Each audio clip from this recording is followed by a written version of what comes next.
पहलगाम हमला और ऑपरेशन सिंदूर पर मुझे बोलने का मौका दिया, मैं आपका धन्यवाद देना चाहती हूँ। सबसे पहली बात जो मैं कहना चाहूँगी वो यह है कि हमें अपने देश की सेना पर गर्व है। उनके शौर्य, सामर्थ्य, पुरुषार्थ, साहस, पराक्रम, वीरता और बलिदान को मेरा शत शत नमन।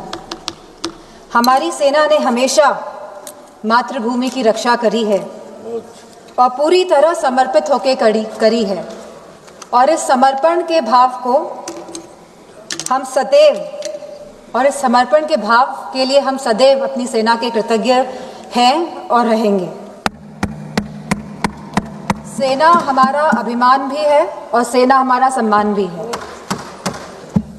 सभी सैन्य बल और सुरक्षा बल जो वीर गति को प्राप्त हुए, उन्हें हमारी भावपूर्ण श्रद्धांजलि।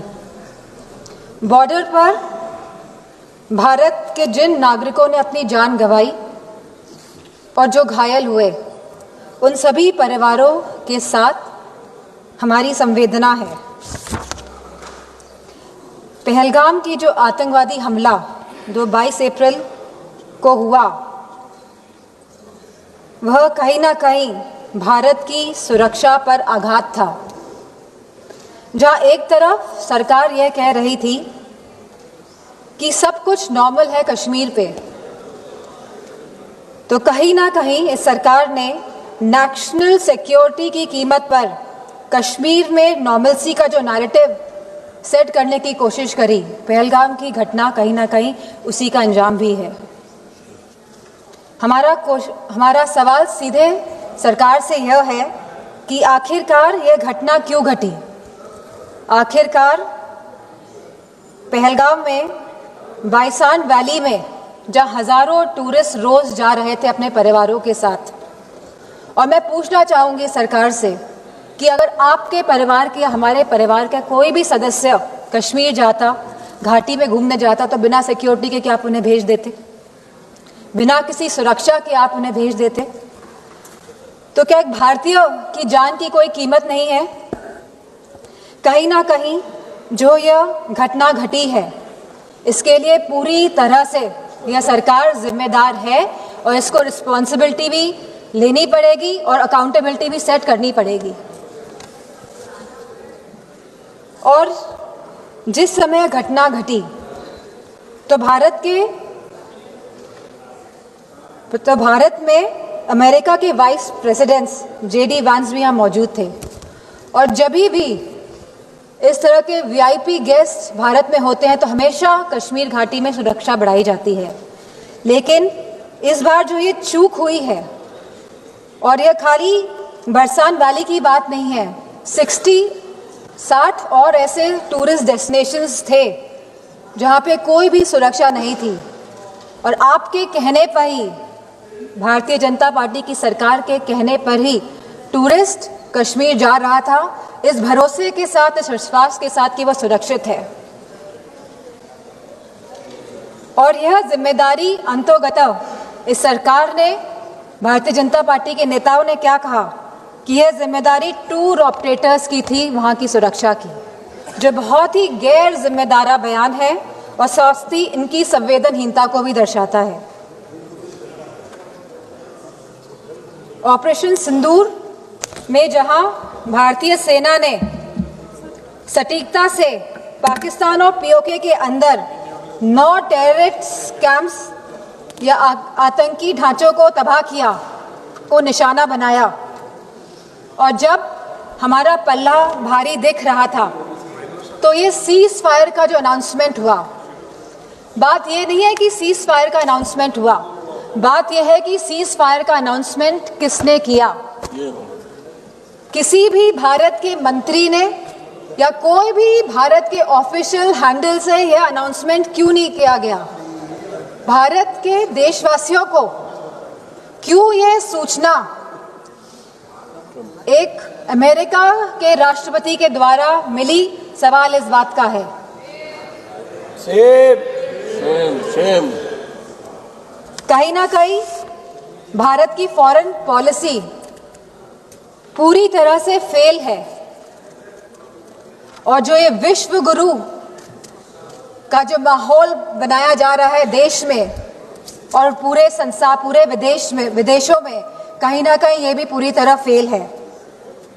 क्योंकि ऑपरेशन सिंदूर के तुरंत बाद और सीज़फायर के तुरंत बाद IMF ने $1 बिलियन पाकिस्तान को देने का काम किया है। वहीं वर्ल्ड बैंक ने $108 मिलियन पाकिस्तान को देने का काम किया है। एशियन डेवलपमेंट बैंक्स ने $800 मिलियन देने का काम किया है। I will finish in 2 minutes. बोलने दीजिए। वहीं UN सिक्योरिटी काउंसिल में पाकिस्तान को काउंटर टेररिज्म कमेटी का वाइस चेयरमैन बना दिया गया।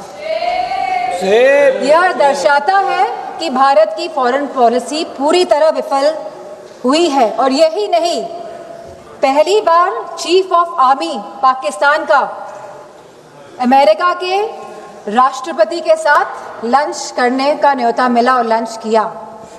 और बात यहीं पे समाप्त नहीं होती है। आज जनरल माइकल कुरेला को प्रेसिडेंट ऑफ पाकिस्तान ने प्रेस्टिजियस निशान-ए-इम्तियाज अवार्ड भी दिया है। तो ये रिश्ता जो पाकिस्तान का और जो अमेरिका का है, और इन रिश्तों के बीच में भारत का खड़ा है, सवाल इस बात का है।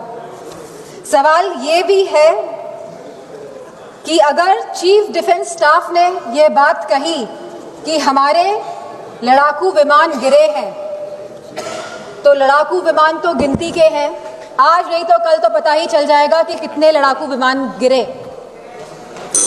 प्लीज मां। तो सरकार को क्या दिक्कत है बताने में? सर 2 मिनट्स कि please 1 minute, please conclude. Only 2 minutes last. 1 minute, 1 minute. कितने लड़ाकू विमान गिरे हैं, और ये लड़ाकू विमान जो गिरे हैं ये क्यों गिरे, ये भी सरकार को बताना पड़ेगा। सरकार पूरी तरह से, सरकार का इंटेलिजेंस फेलियर है। सरकार ये बात जानती ही नहीं थी कि जहां हम पाकिस्तान से लड़ रहे हैं, वहीं दूसरा देश, हमारा पड़ोसी देश चीन, चाइना, पूरी तरह से समर्थन कर रहा था पाकिस्तान का। क्या ये इंटेलिजेंस फेलियर था, या ये एक्शनेबल इंटेलिजेंस को इग्नोर किया गया? Please please please. तो मैं अपनी बात यहीं पे समाप्त करते हुए कहना चाहूंगी कि जो भारत का जो डिफेंस का बजट है, जो 1.9% ऑफ द GDP है, इसको बढ़ाया जाए, इसको 3% किया जाए, और वहीं अग्निवीर जैसी योजना को समाप्त किया जाए। और जो लेटेस्ट टेक्नोलॉजी से जो आज लड़ाई हो रही है, जो वॉरफेयर चल रहा है, तो भारतीय जनता पार्टी की सरकार है, तो वो जागरूक बने इसके प्रति। Thank you. धन्यवाद। Thank you.